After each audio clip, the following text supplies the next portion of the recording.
প্রত্যেকটা দেশে যে কোনো একটা বড় ভুল হলে পরে সেটার দায়িত্বে যে থাকে সে পদত্যাগ করে।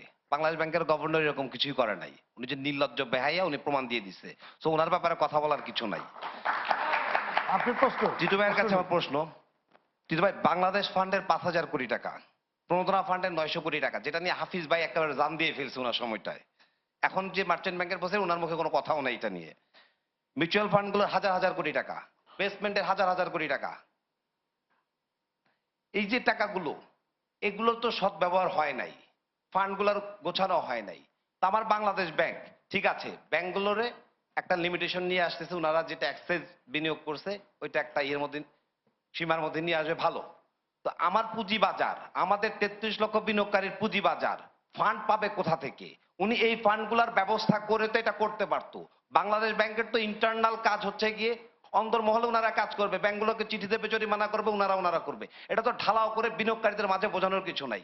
2010 এরকম করলো, এখন 2014 সাল, এখন এরকম করতেছে। আজকে মাননীয় প্রধানমন্ত্রী বলতেছে পুঁজিবাজার হচ্ছে গিয়ে অর্থনীতির চালিকা শক্তি। যদি আমরা শিল্পায়ন করতে চাই পুঁজিবাজারকে ভালো করতে হবে। গত 4 দিন আগে এনবিআর এর চেয়ারম্যান সাহেব বললো, ঠিক 2010-এ এনবিআর এর চেয়ারম্যান বলছে, এরপরে গভর্নর সাহেব উল্টাপাল্টা কথা বলছে। ঠিক 2014 সালে এখন আবার গভর্নর সাহেব উল্টাপাল্টা কথা বলছে। আল্লাহর হস্তে আপনারা তো এখন স্টক এক্সচেঞ্জ ডিমিউচুয়ালাইজেশনের কেউ না, আপনারা তো আমাদের মতো বিনিয়োগকারী। আমাদের মতো বিনিয়োগকারী যেহেতু, আপনারা কি এসিসি 4 টেবিল চাপড়ে বলতে পারেন না এখন এই মুহূর্তে আইপিও আসবে না, আইপিও আসলে ভালো আইপিও আসতে হবে? বাংলাদেশ ব্যাংকের গভর্নরকে একটু বলতে পারেন না আমরা কি আপনাদের কাছে এই ভূমিকাগুলো পাবো কিনা? হাফিজ ভাই এবং টিটু ভাই জি জি। আমার মনে হয় যে মানে হি রাইটলি সেইড, মানে যে জিনিসটা সেটা হলো যে আসলে একটা ক্রাইসিস মোমেন্টে যে কাজগুলো হয়েছে তখন খুব সুবিবেচক কাজ হয় নাই। এই যে ফান্ডের প্রতিশ্রুতি বা আমরা বিভিন্ন সময় যে ঘোষণাগুলো দিয়েছি, অনেক সময় অনেকে বলার চেষ্টা করছে এই ঘোষণা দিয়ে করাটাও একটা ম্যানিপুলেশনের অংশ।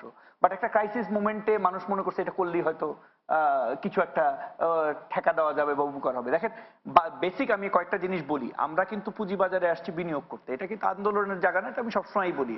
আপনারা যেখানে আছেন এটা হলো একটা অপশনাল ইনভেস্টমেন্ট এবং রিস্কি ইনভেস্টমেন্ট, যে জন্য আমরা বলি যে এটা ঝুঁকির বাজার। বাট ভাগ্য, একটা মানুষ কিন্তু হাই প্রফিটেবিলিটি এখান থেকে পাওয়া সম্ভব। সো আমার কাছে যে জিনিসটা মনে হয় যে 2010 সালে যে কারণগুলাতে বাজার ক্ষতিগ্রস্ত হয়েছিল সেখান থেকে কিন্তু আমরা খুব বেশি 4 বছর পরে ইমপ্রুভমেন্ট করতে পারি নাই। আমরা এমন কিছু ম্যাসিভ স্ট্রাকচারাল চেঞ্জ আনি নাই যে আর একটা ঘটনা ঘটবে না। তো আমার মনে হয় যে এখনো কিন্তু মিউচুয়াল ফান্ডের পারফরমেন্স খুব খারাপ। যে মিউচুয়াল ফান্ড অ্যাসেট ম্যানেজমেন্ট কোম্পানিগুলি খারাপ পারফরমেন্স করতেছে, তাদেরকে আর একটা ফান্ড পরিচালনা করার দায়িত্ব দেওয়া উচিত কিনা এটা ভাবা দরকার।